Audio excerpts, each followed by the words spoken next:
Meus amigos, é com alegria que participo desse Congresso de Literatura Católica. Parabenizo a iniciativa do Eduardo, do Joel, de todos aqueles que de algum modo contribuem para que o Congresso aconteça. E você, ouvinte, que ingressou aí para assistir às palestras, realmente é muito importante, especialmente por ser literatura católica. A Igreja, em sua história bimilenar, tem uma riqueza cultural enorme, a partir da base que é o Evangelho de Nosso Senhor Jesus Cristo, e essa riqueza literária, ao longo de 20 séculos, ela é apreciada a cada geração, especialmente por aqueles que querem compreender melhor o ensinamento da Igreja a respeito de todas as questões da vida. De maneira que, quando eu vi os nomes dos autores que o Congresso iria estar tratando, eu acabei percebendo que faltava ali Santa Teresinha do Menino Jesus e da Santa Face, como mulher, como religiosa, como alguém realmente a quem eu tenho uma especial devoção. E aí fizemos então uma conversa, a sugestão de que não poderia faltar Santa Teresinha nesse congresso. E sobre Santa Teresinha, eu tenho assim uma particular devoção, porque eu fui batizado na igreja de Santa Teresinha e fiz questão de, quando me casei, em 97, de ir até a igreja em que fui batizado para receber o sacramento do matrimônio. Isso para mim foi muito importante, na mesma igreja.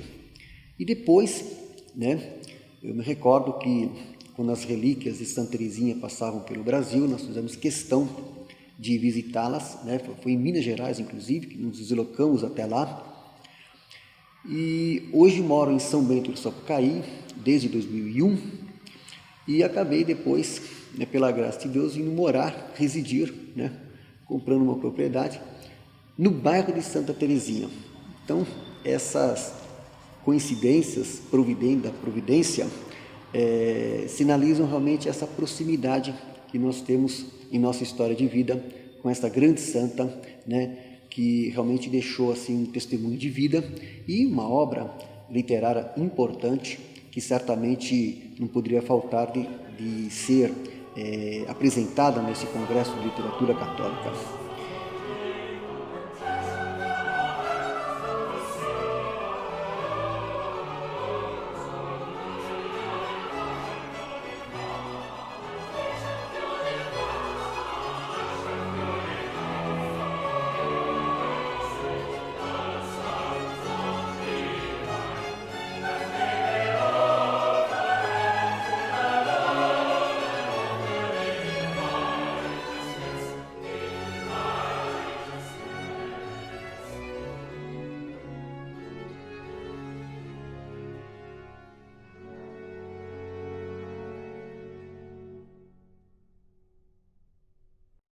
Eu quero lembrar, que quando a gente ouvia falar de Santa Teresinha, eu quero observar, assim, algo assim que eu sempre me chamou muita atenção, assim, a incrível popularidade de Santa Teresinha, depois, eu acho que de Nossa Senhora, é a santa mais popular da história da Igreja, da história moderna, principalmente, do século XX, e os papas realmente reconheciam já no tempo do processo de sua beatificação e de sua canonização, a extraordinária popularidade de Santa Teresinha, uma coisa que foi acontecendo naturalmente, não que em vida, na sua vida ela não teve essa popularidade, mas depois da sua morte, de uma vida breve, porque ela morreu com 24 anos, as coisas foram acontecendo de uma tal forma, os milagres, os testemunhos, os depoimentos, quer dizer, as histórias que foram surgindo, os encontros com a vida de Santa Teresinha, a sua literatura que ela deixou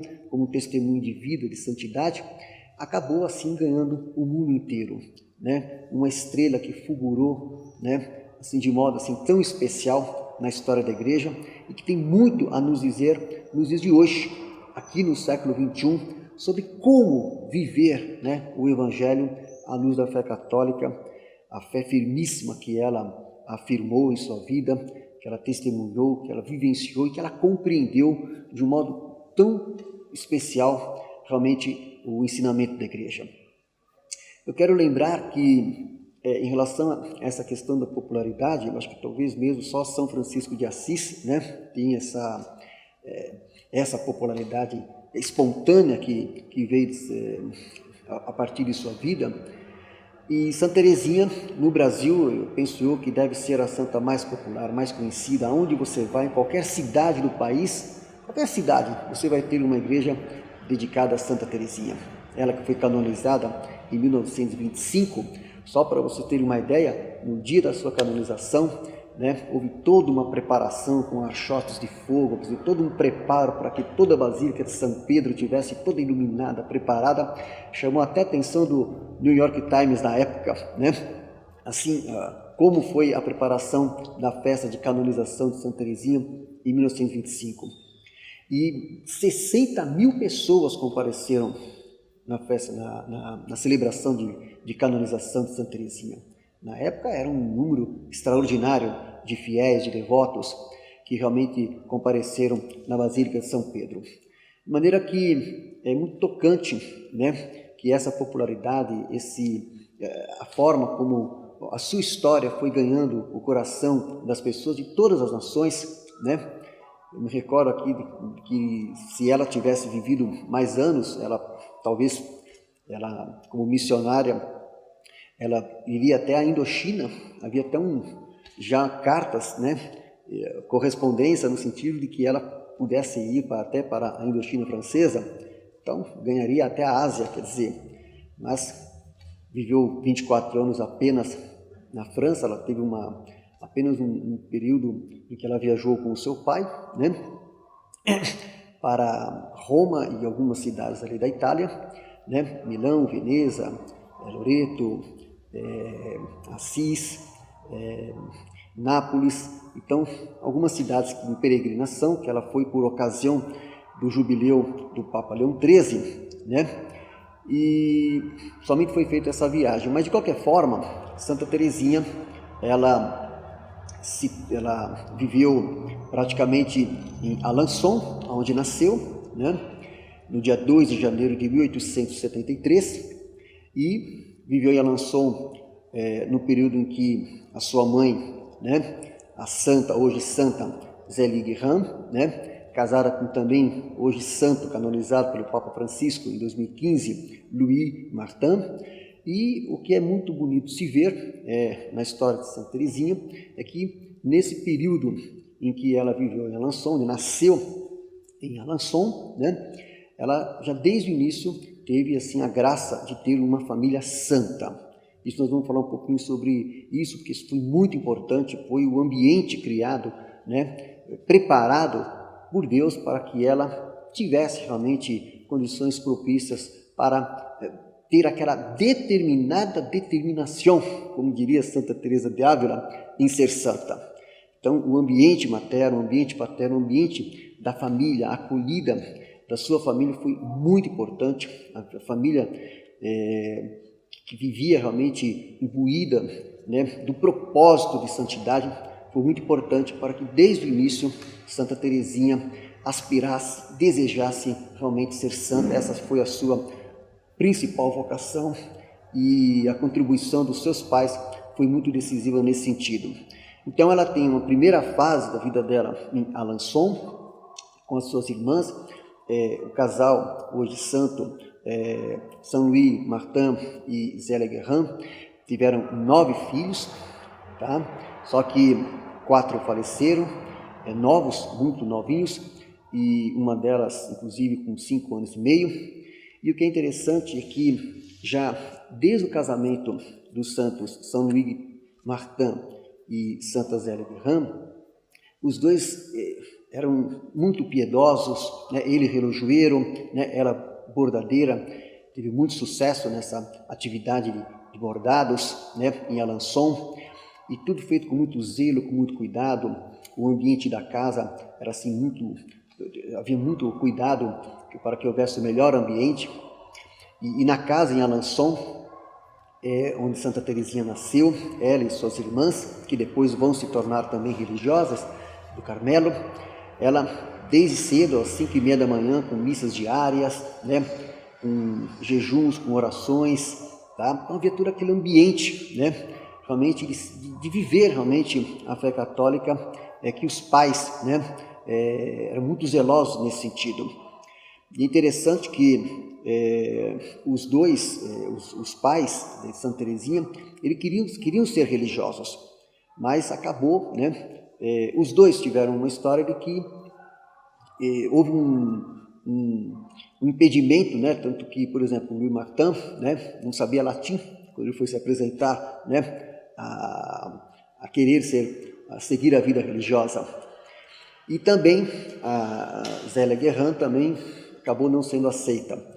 E acabaram se conhecendo e se casando. E mesmo quando se casaram, aconteceu uma coisa muito interessante. Eles queriam manter uma vida assim de piedade e até de abstinência, né? E aí o confessor deles disseram: não, vocês casaram, vocês têm que estar abertos à vida. E aí eles compreenderam realmente essa sacralidade do matrimônio com abertura à vida e tiveram nesse ambiente de devoção e de profunda fé, tiveram 9 filhos. E se eles com docilidade ao Espírito Santo, compreenderam que não era da vontade de Deus que eles fossem religiosos, mas que tivessem a família, que vivesse a sacralidade do matrimônio, então eles aceitaram e deram cada um o melhor de si para ter uma família exemplar, né, em todos os aspectos. E Santa Teresinha então cresce, né, nesse ambiente muito propício de oração, né, de pais zelosos, de irmãs, né, realmente que desde o início ela sempre partilhou quase tudo, né, também com cartas com as suas irmãs, né. Pauline, que depois vai acabar sendo praticamente a sua segunda mãe, Celine, que tinha mais ou menos a idade dela. Então havia assim esse ambiente realmente familiar muito importante para que a santidade de Santa Teresinha pudesse ter um início muito promissor. E nessa primeira fase, então, da vida de Santa Teresinha, né, ela se encerra com a morte de sua mãe, Santa Zélia Guerrin, né, com 45 anos, portanto muito nova, de câncer de mama. Então a morte da mãe, Santa Teresinha tinha 4 anos de idade praticamente, um pouco mais, ela sentiu muito, foi realmente um primeiro baque, um primeiro impacto muito forte. Ela ficou muito retraída, muito fechada, muito sentida com isto, mas há uma coisa muito interessante que eu quero ressaltar, que a presença da mãe, né, a presença da mãe na vida de Santa Teresinha é para a vida toda. Quer dizer, é isso que é algo, porque ela teve mãe, teve pai, o ambiente da família, aquilo foi algo assim incrível, né? Quer dizer, como aquilo deu a ela uma força muito grande e, claro, criou também desafios para ela também muito grandes, mas a presença da mãe foi importantíssima. A mãe de Santa Teresinha tinha um temperamento muito forte, muito ativa, muito dinâmica. Ela herdou um pouco isso, porque Santa Teresinha também era assim, bem, né? Às vezes até imperativa, assim, um pouco geniosa, assim, um pouco assim né? No sentido de que ela tinha muita força, ela era muito ativa, né? Muito determinada. E o que é interessante é que essa determinação dela foi canalizada para o mais importante da sua vida, que era a santidade. Ela tinha, né, a determinação de ser santa. E sabendo que ser santa implicava, né, em sacrifícios, né, em renúncias e tudo aquilo que a gente sabe que é exigido para aquele que realmente aceita, né, o caminho da santidade. Então, nessa primeira fase, né, na vida de Santa Teresinha, eu quero destacar, né, o ambiente da família, né, como isso é muito importante, isso é fundamental para que ela realmente tivesse a compreensão de que o chamado que Deus fazia à sua vida era o chamado à santidade. Teve no espelho, no exemplo dos seus pais, a força, a âncora, né, para o que ela viria a viver depois em sua vida. Quando sua mãe falece, né, o seu pai sai de Alençon, né, vende a sua propriedade e vai para Lisieux. Então, é um segundo momento na vida de Santa Teresinha, tá? Em que ela vai passar em Lisieux, numa propriedade muito bonita, né? Até hoje tem lá a propriedade que vocês podem visitar, um local maravilhoso, né? Le Buissonnet, lugar lindo, né? O jardim, a casa, né? A natureza, as flores, quer dizer, é realmente um ambiente muito bonito, que vale a pena até hoje, né, fazer a visita da casa onde ela vai viver depois que a mãe morreu, mais ou menos por volta de uns 4 anos e alguns meses, até os 14 anos, antes de ela entrar para o Carmelo, né? Então, esse segundo período, né, na vida de Santa Teresinha, em Lisieux, vai ser aquele período em que ela descobre, né, que ela quer ser religiosa, que ela quer entrar para o Carmelo. Isso porque primeiro a sua irmã Pauline, né, que foi quem substituiu assim a sua mãe, assim, que teve assim assumiu os cuidados maternais para com Santa Teresinha, com quem ela realmente teve essa proximidade muito grande por conta disso, vai ser a primeira que vai para o Carmelo em 1882. Então vai ser uma segunda perda para Santa Teresinha, quer dizer, primeiro da mãe, depois de Pauline, quando ela vai para o Carmelo, em 1882. E depois, né, mais para frente, sua outra irmã, Marie, também vai para o Carmelo, em 1886. E aí, Santa Teresinha, ela tem esse desejo de também ir para o Carmelo. Só que aí, o que acontece? Ela é muito nova, né? Ela é muito nova e começam a ter ela vai enfrentar uma série de obstáculos no sentido de que série de fatores, entre elas o da idade. E ela quer ir para o Carmelo, ela quer seguir a vida religiosa, isso ela já está decidida a isso. Portanto, ela, no entanto, ela tem essa barreira, né, da idade.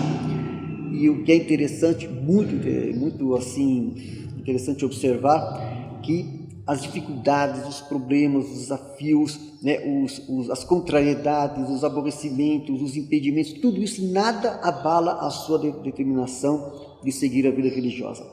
Nada abala, pelo contrário. Ela persevera nesse desejo muito forte de ir para a vida religiosa. E numa viagem, né, que ela vai fazer com sua família, né, com seu pai para Roma, né, para o jubileu do Papa Leão XIII, ela tem o ímpeto de se dirigir até o Papa Leão XIII, tá, e pedir para ele, né, para o Papa, tá, a autorização para ela ingressar no Carmelo. Acho que isso é um gesto assim muito bonito, muito tocante, né? E é interessante, eu me recordo aqui de que quando ela esteve com o Papa Leão XIII, ela se ajoelhou aos pés do Papa e não queria sair. Ela ficou ali, né, aos pés do Papa Leão XIII, fez o seu pedido, a sua súplica, lembrando as palavras de nosso Senhor Jesus Cristo: pedi e recebereis, tá? E o Papa Leão XIII a confortou, dizendo: olha, faça o que os teus superiores, né, decidirem, tudo, e deu anuência para que ela seguisse a vida religiosa com pouca idade, né, e ela teria que aguardar aí uns 15 anos, pelo menos, e ela estava ajoelhada aos pés do Papa Leão XIII, até que os guardas suíços tiveram que retirar. Falaram assim: olha, tem outro que precisa também falar com o Papa. Em suma, ela tinha muito essa força mesmo, essa determinação, esse envolvimento, né, com as coisas que ela fazia. Então, esse encontro com o Papa Leão XIII foi muito importante. E quando eles retornaram, então, a Lisieux, ela teve, então, condições e autorização para ingressar na vida do Carmelo, que vai acontecer realmente só em 1888, no dia 9 de abril, né, de 1888. Mas até lá, um pouco antes acontece um momento, eu estou falando assim, né, uma conversa assim, nada anotado, tá? Alguns apontamentos informais, algumas lembranças, alguns pontos que eu considero que me marcaram, né? E que me marcam na história da vida de Santa Teresinha e também da sua obra principal, que é História de uma Alma, são os seus manuscritos autobiográficos, e não só também no seu preciosíssimo livro História de uma Alma, como também seus poemas, suas peças teatrais, suas cartas, isso tudo que ela pôde expressar ainda em vida, com pouca idade, tudo aquilo que ela viveu. Mas eu quero lembrar também que nessa casa em Le Buissonnet, né, na casa de campo, em Lisieux, em maio de 1887, ela vai até o jardim e um dia ela tem uma conversa com o pai dela, né, onde ela diz que quer ser religiosa, ela quer entrar para o Carmelo. E até hoje, vocês quando vão a Lisieux e quando visitam Le Buissonnet, vocês vão encontrar lá uma estátua, que eu acho linda, né? Uma estátua muito bonita do pai de Santa Teresinha, São Louis Martin, e ela numa posição assim muito de súplica, né? Uma posição de súplica, pedindo ao pai para que ela pudesse ir, dizendo ao pai que ela queria ir seguir a vida religiosa, né? E eu acho muito tocante isso, né? Quer dizer, essa relação de obediência, né? De súplica mesmo, de solicitação, né? De requerimento para que ela pudesse ter a anuência, aquilo que era a sua principal vocação. Então essa estátua que tem no jardim retrata muito esse amor que Santa Teresinha teve para com os pais, para com o seu pai, e como, né, ele foi muito importante para a sua formação, mesmo depois que ele adoeceu e nos últimos meses de vida, então ele teve vários problemas de saúde. A própria Santa Teresinha, desde pequenininha, também tinha já alguns problemas de saúde, né? Tanto que ela teve que ficar um período na casa de uma pessoa para que ela fosse tratada e cuidada de modo especial, depois retornou à casa de Alençon, mas mesmo com a sua fragilidade, né, física, que depois vai se agravar no final da sua vida com a tuberculose, né, a gente percebe, né, o quanto essa relação que ela tinha com os pais e com o seu pai era muito importante para que desse força para aquilo que ela sempre desejava e como vocação principal em sua vida. Então, esse segundo período da vida de Santa Teresinha em Lisieux é marcado então por esse desejo muito forte a ir para o Carmelo, a sua vida com as irmãs em Lisieux. E também tem uma outra questão que eu quero ressaltar aqui, interessante, é que nesse período em Lisieux ela foi estudar, né? Foi estudar com os beneditinos numa escola, e a experiência na escola foi muito ruim, tá? Tem uma outra coisa que eu estou assim, agora me recordando aqui, falando de cabeça, como eu estou dizendo assim, e me chamou muita atenção. Por quê? Porque isso tem a ver hoje com o que a gente vê no Brasil, com esse movimento pelo homeschooling, né?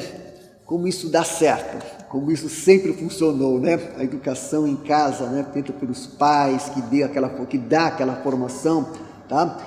Isso funcionou. Santa Teresinha, assim como a princesa Isabel, a nossa princesa Isabel aqui no Brasil, o próprio Dom Pedro II foi professor dela, um dos professores, né? Que ele não abriu mão de poder dar essa formação em casa. E quando Santa Teresinha vai para a escola, nossa, foi terrível, né? Foi terrível. Primeiro pela pouca idade, ela já sabia muito, né? Ela já sabia muita coisa. Então ela chegou na escola e só tirou as melhores notas. Aí o pessoal ficou com ciumeira dela, aquela coisa toda, e ela ficou sentida de que, né, havia um ambiente de muita hostilidade. Ela teve muita hostilidade na escola e realmente ela ia bem nas matérias, só redação e aritmética. Parece que ela não tinha assim, não saiu tão bem, por incrível que pareça, a redação, que depois ela vai se tornar a grande escritora que nós conhecemos. mas ela tirava as melhores notas e ela conta que a alegria dela era chegar em casa e contar para o pai que tirou a nota excelente. E ela sabia uma coisa importante, que apesar do ambiente hostil, do ambiente que ela teve na escola, né, tanto é que ela acabou não ficando porque, né, não funcionou, para ela foi muito difícil, mas ela tinha o afeto da casa, dos pais, do pai dela principalmente. Então isso foi muito interessante. Isso me faz assim entender que a experiência do homeschooling é importante e precisa aqui no Brasil ser melhor trabalhada, melhor desenvolvida, porque do jeito que a gente sabe que está a nossa educação, principalmente nas hoje chamadas escolas, entre aspas, católicas, e pior ainda nas universidades, entre aspas, católicas, a gente sabe que é um sofrimento muito grande para aqueles que querem realmente conhecer a fé católica, muitas vezes estar nesses ambientes, né, que só tem um nome de católico, mas realmente não tem realmente o conhecimento, o ensinamento e a vivência do que é ser católico. Então essa questão da escola também me chamou muita atenção nesse período em Lisieux. O que vai acontecer? Eu quero depois chamar a atenção aqui de que quando ela finalmente entra para o Carmelo em 1688, depois com a sua profissão de fé em 1690, então tem a terceira fase da sua vida, né, que é a sua vida no Carmelo, né, a sua vida com as irmãs, né, depois como guia das noviças, e em suma, é nesse período e depois, já nos últimos meses da sua vida, quando ela pega a tuberculose, então o seu padecimento, o seu calvário, a sua cruz, né, sofreu com um sofrimento físico muito grande, tá, para uma jovem moça bonita, né, e talentosa e inteligente que era Santa Teresinha, e uma alma viva, né, vivificante, quer dizer, de um grande entusiasmo pela vida, mas que aceitou a viver a cruz porque tinha a ver realmente com tudo aquilo que Deus havia preparado, o caminho para que ela deveria percorrer para ser santa. Agora, então, são 3 períodos então na vida de Santa Teresinha, né? O período de Alençon, com a mãe, o período em Lisieux, com o pai e as irmãs, e depois o período no Carmelo, onde ela vai ficar até a sua morte em 1897, dia 30 de setembro de 1897. Bom, eu anotei algumas coisas aqui que eu gostaria de estar destacando aqui para vocês, que me chamaram a atenção, que é o seguinte. Primeira coisa que eu quero destacar aqui, tá? Nessa rápida conversa que estamos tendo sobre Santa Teresinha. Primeira coisa, isso tem a ver com hoje, na nossa vida enquanto católico, começo do século XXI, e se tratando de literatura. O que eu vejo hoje é o seguinte: muitos talentos jovens, hoje na nossa geração, às vezes não tão jovens assim, querem escrever livros, né, querem fazer uma literatura para ganhar dinheiro e para fazer sucesso. Então, a gente vê isso, né? Essa avidez pelo sucesso, essa avidez por curtidas no Facebook, essa avidez por notoriedade, né? E como católico. E aí eu percebo uma coisa muito curiosa, né? Que é o seguinte: isso não aconteceu com Santa Teresinha. Isso que eu quero destacar é o seguinte: os grandes santos, né, na vida da igreja, não escreveram imbuídos por notoriedade neste mundo.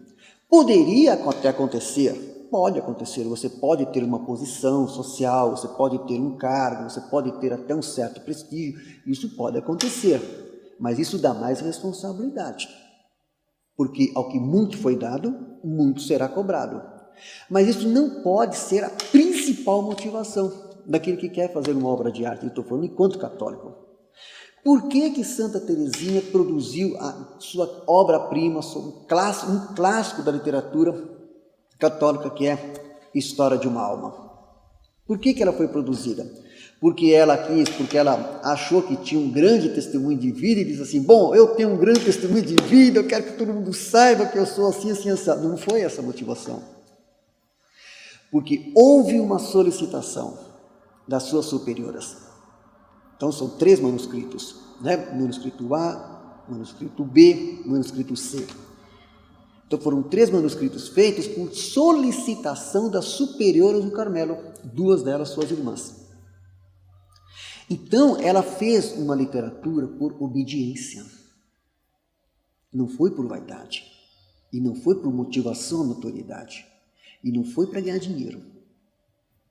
Então isso eu quero chamar a atenção, porque a gente vê hoje, né, principalmente com a literatura moderna, né, e depois pós-moderna, a gente vê aqui esse afã de escritores, né, que querem, né, serem o best-seller. E para você ser o best-seller, você faz qualquer negócio. Você, né, não vou nem citar nomes aqui para não criar depois celeumas, entendeu?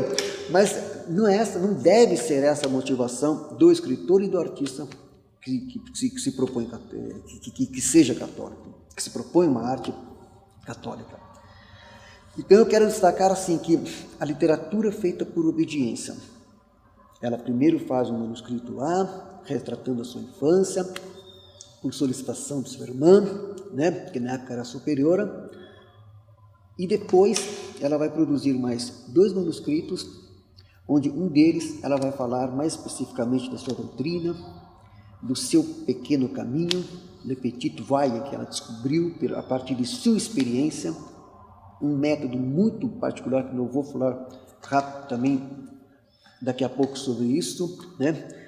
Como o método de Santa Teresinha teve depois um enorme sucesso para que a gente entenda, né, o que a fé católica exige de nós, porque ela tem essa distinção, né, muito específica, e depois a sua experiência no Carmelo com as religiosas, né, quer dizer, que também por solicitação da superiora que pediu para que ela escrevesse já no período em que ela estava doente e sabendo que iria morrer. Então, isso me chama a atenção, né, na literatura de Santa Teresinha. Quer dizer, ela escreveu para a posteridade. Ela não escreveu para o seu tempo presente, para ser notável no seu tempo presente. Isso é muito importante. Eu vejo muita gente produzindo muita coisa boa hoje, mas não tem esse afã. Vive a sua vida, o seu dia a dia, os desafios do seu dia a dia e produz, né? Se acontecer de ter notoriedade, é um fato que depois, repito, cada um tem que administrar essa realidade, porque é o que muito foi dado, muito será cobrado. Mas isso não poderia ser a principal motivação, e isso não foi a motivação de Santa Teresinha. Agora, em relação ao conteúdo, né, da sua riquíssima experiência de fé, retratada principalmente na sua autobiografia, desses manuscritos autobiográficos, nós temos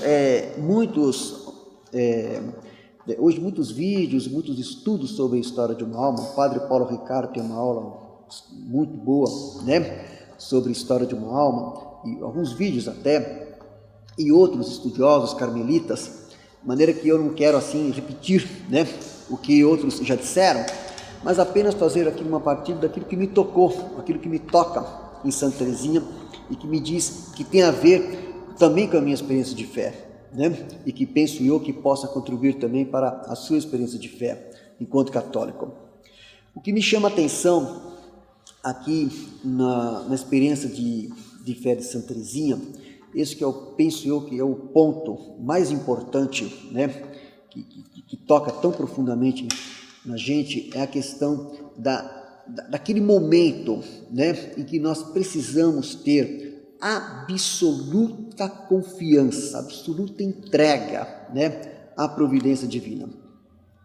Quer dizer, essa experiência da absoluta entrega à providência divina, eu vejo que muitos católicos hoje não descobriram isso, mesmo estudando um monte de autores e livros e tudo mais, não tem dificuldade de compreender, porque no mundo pós-moderno, de tantos apelos midiáticos, né, nesse caleidoscópio de realidades que nós estamos vivendo, nessa realidade global do século XXI, etc., de culturas plurais aqui e ali, etc., com toda essa crise, né, de identidade que nós estamos vivendo, inclusive dentro da igreja, etc., e aquela coisa toda, a gente percebe que existe assim um certo intelectualismo, né? Muitos querem saber muito, naquela lógica do conhecer é poder, quer dizer, para saber muito, né?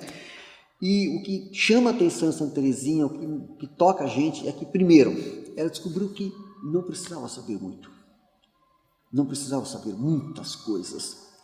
Então, ler os grandes tratados, os grandes métodos, quer dizer, não precisava complicar tanto. Quer dizer, o caminho da santidade pode ser simples.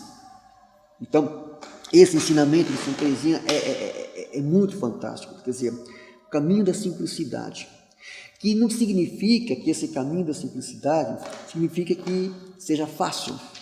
Não é isso que ela está dizendo, mas ele pode ser um caminho, né, em que você não se sinta assim, pelo menos no caso dela, ela dizia que ela se sentia muito pequena, muito frágil, muito frágil mesmo, né, diante da realidade do mundo.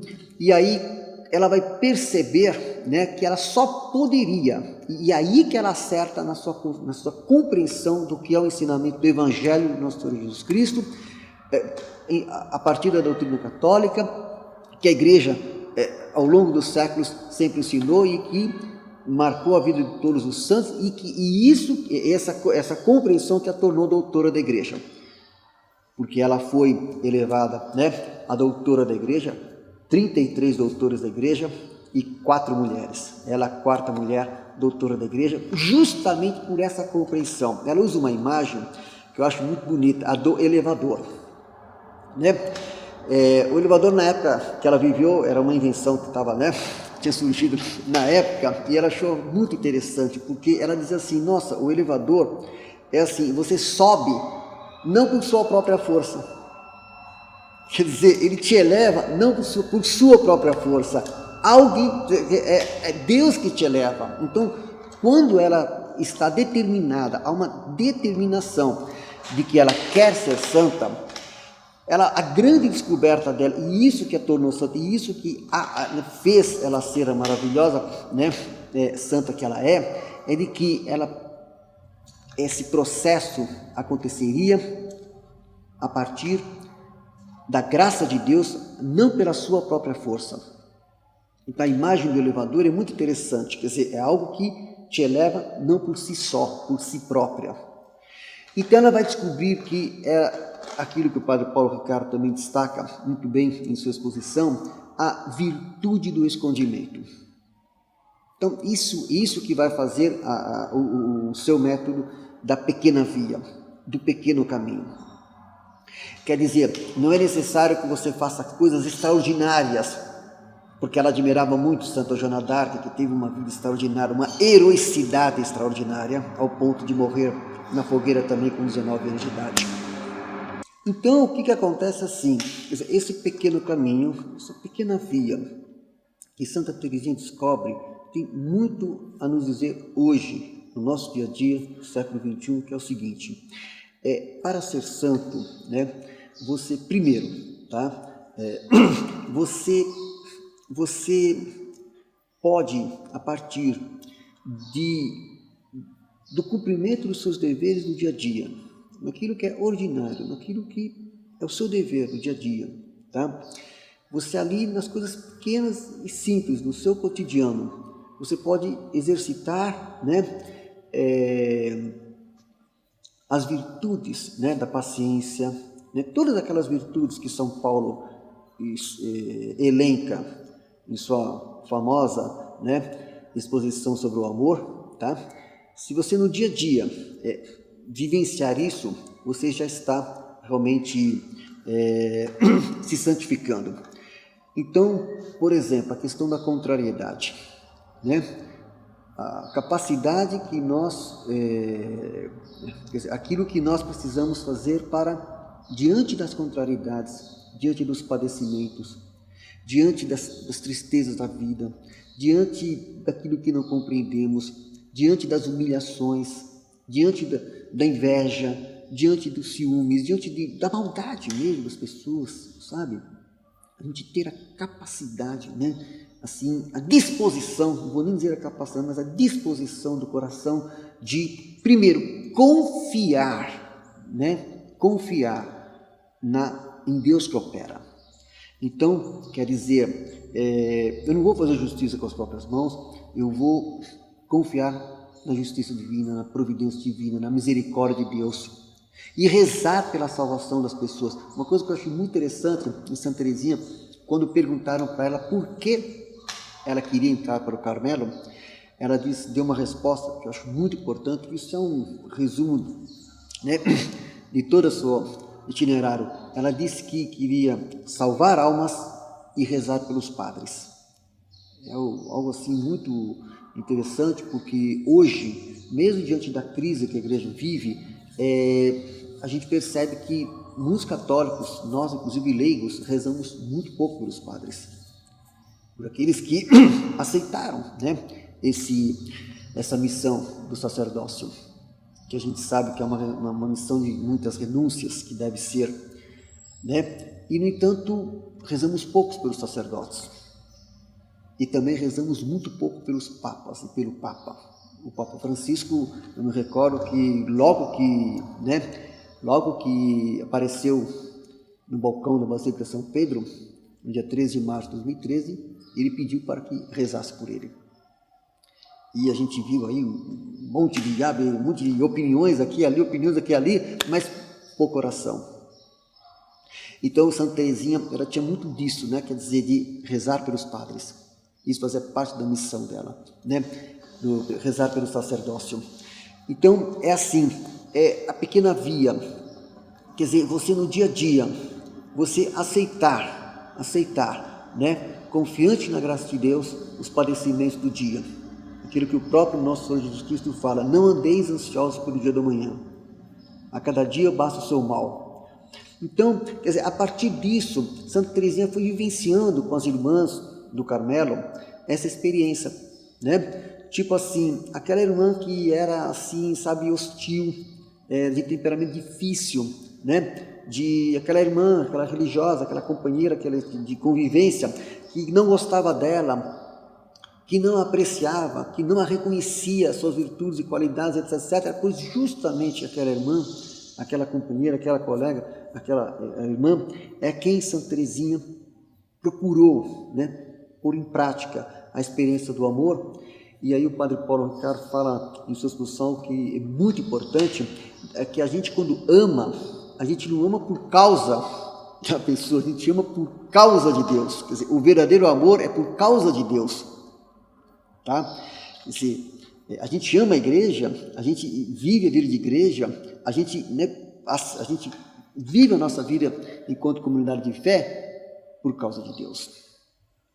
Quer dizer, então o amor, quando é vivido por causa de Deus, dá força para a gente superar as dificuldades e compreender a dimensão do sofrimento, inclusive, e ter essa entrega e esse absoluto abandono na graça de Deus. Isso é muito importante, isso é um ensinamento assim fantástico da experiência de Santa Teresinha, que eu procuro também, dentro da minha fragilidade, dentro das minhas limitações, né, o exemplo de como ela se santificou pela pequena via, né, aceitando realmente aceitar os padecimentos do dia a dia como mortificação, apesar que ela também fazia outras mortificações, mas aceitar isso e deixar tudo nas mãos de Deus, porque Deus opera, Ele tem um plano, Ele quer a nossa salvação. Então, quando a gente é dócil ao Espírito Santo, quando a gente não engessa o Espírito Santo, queremos fazer só a nossa vontade, porque eu quero, então você precisa deixar de lado o porque eu quero, e deixar aqui aquilo que a gente reza no Pai Nosso, que seja feita a sua vontade, aconteça na nossa vida. Foi isso que aconteceu com Santa Teresinha, na convivência com as irmãs do Carmelo, né? E principalmente é isso que deu força, uma força sobrenatural, uma grande força para enfrentar o seu calvário da doença, para enfrentar os padecimentos físicos, os sofrimentos por conta da tuberculose, né? Foi isso que deu força para ela, né, chegar a dizer até o último instante, a sua última frase de vida: meu Deus, eu te amo. Quer dizer, então é essa a experiência da Pequena Via, né? E não buscar só o extraordinário, as grandes coisas, quer dizer, fazer o best-seller, porque ela não teve essa pretensão de escrever um best-seller, e foi e é um grande best-seller da literatura católica. A publicação depois da morte dela de História de uma Alma, né, ganhou traduções no mundo inteiro. Aqui no Brasil é um best-seller, né, e que vai passar por todas as gerações. E o que eu acho bonito, né, para concluir essas rápidas considerações, porque a gente poderia ficar aqui, né, o dia todo falando e partilhando sobre aquilo que nos toca em Santa Teresinha, mas aquilo que eu penso que seja mais forte, mais tocante, é a dimensão do céu na sua vida. Quer dizer, é incrível, né?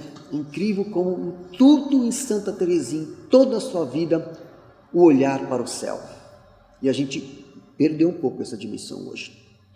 Os católicos, nós perdemos um pouco a dimensão do olhar para o céu. A nossa destinação final é o céu. Então lá no céu é que o amor será incessante. Lá a vida será plena. Nós cremos nisso. Nós, enquanto católicos, cremos nisso. E a nossa felicidade plena é estar junto a Deus no céu. Queremos a salvação. Então é isso que nos motiva, a santidade nos leva a isso. A santidade nos prepara a isso. Então, quer dizer, a dimensão do céu realmente está muito presente na obra de Santa Teresinha, na sua vida.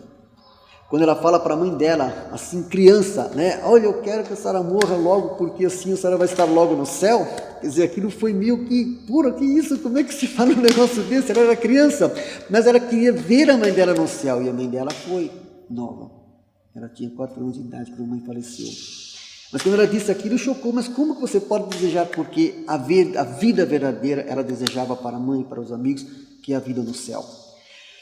E praticamente todo o livro História de uma Alma, e todos os seus escritos, suas poesias, e também as peças teatrais que ela escreveu 2 peças teatrais sobre Santa Joana d'Arc, da qual ela própria interpretou, né? E tudo isso que ela fez, ela tinha essa visão, esse olhar para o céu. Então eu gostaria de encerrar aqui essa nossa partilha, né, sobre Santa Teresinha, lendo aqui um poema, né, um poema curto de Santa Teresinha, que é O Meu Céu na Terra, né? E claro, né, não podemos esquecer uma das frases mais lapidares, umas frases mais fantásticas de Santa Teresinha, que mostra a força, né, da sua santidade e da sua personalidade e da sua alma, que ela escreve para sua irmã Paulina em 1897, já poucos meses antes de morrer, aos 24 anos. Ela diz assim que ela queria muito, né, passar o seu céu, né, fazendo o bem na terra. E era interessante isso, né, quer dizer, ela vai dizer justamente, né, uma coisa que também me chama a atenção. Ela diz assim: passarei o meu céu fazendo o bem sobre a terra. Ela diz o meu céu, quer dizer, porque Deus nos deu a vida e uma identidade nossa. Nós temos uma identidade, né? E faremos parte do céu com a nossa identidade. A vida é uma só, depois dela o juízo, diz São Pedro em uma de suas cartas. Então Deus nos fez únicos, especiais, com uma identidade própria. Então ela fala assim: o meu céu, quer dizer, mas o céu dela é o céu em Deus, com Deus, né? No banquete celestial, com todos aqueles que estão com Deus. Então tem um poema dela, porque quando a gente fala de Santa Teresinha, eu quero lembrar que ela tem cartas, o clássico História de uma Alma, que é seus manuscritos autobiográficos, peças teatrais e poemas, né? Então isso faz com que ela seja realmente, na minha opinião, uma grande escritora católica, uma grande santa e doutora da igreja, e sem títulos acadêmicos na época, né? Quando ela vivia, ela não teve nenhum título acadêmico, mas ela compreendeu bem o que Deus quer de nós. Então ela diz assim nesse poema: o meu céu na terra. Jesus, a tua inefável imagem, é o astro que conduz os meus passos. Ah, tu bem sabes, o teu doce rosto é para mim o céu cá na terra. O meu amor descobre os encantos da tua face, embelezada pelo pranto. Eu sorrio através das lágrimas quando contemplo as tuas dores. A tua face é a minha única pátria. Ela é o meu reino de amor. O teu rosto, ó meu doce Salvador, é o divino ramo de mirra. A tua face é a minha única riqueza. Eu não peço mais nada. Escondendo-me nela sem cessar, parecer-me-ei contigo, Jesus. Deixa em mim a divina marca dos teus traços cheios de doçura, e em breve tornar-me-ei santa e atrairei para ti os corações.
Então, isso que Santa Teresinha fez, ela conseguiu, principalmente depois da sua morte, também principalmente com o seu testemunho de vida e o testemunho expresso nesse clássico da literatura católica, que é a História de uma Alma, atrair muitos corações e muitos jovens e muitas jovens e jovens bonitas, jovens talentosas à vida de santidade.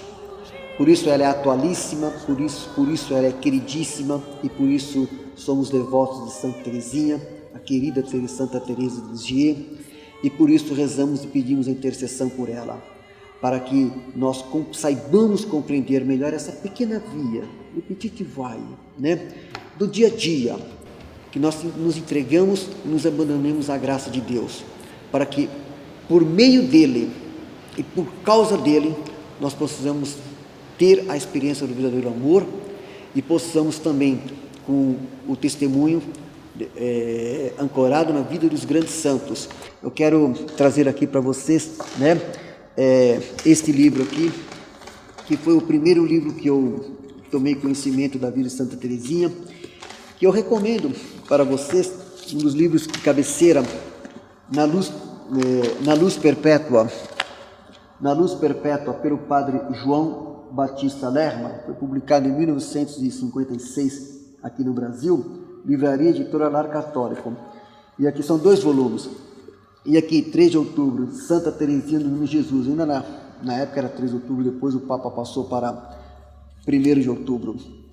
Então, nesse livro aqui, realmente o livro de cabeceira, onde tem a vida de todos os santos, tá? Então tem bastante páginas aqui sobre a vida de Santa Teresinha.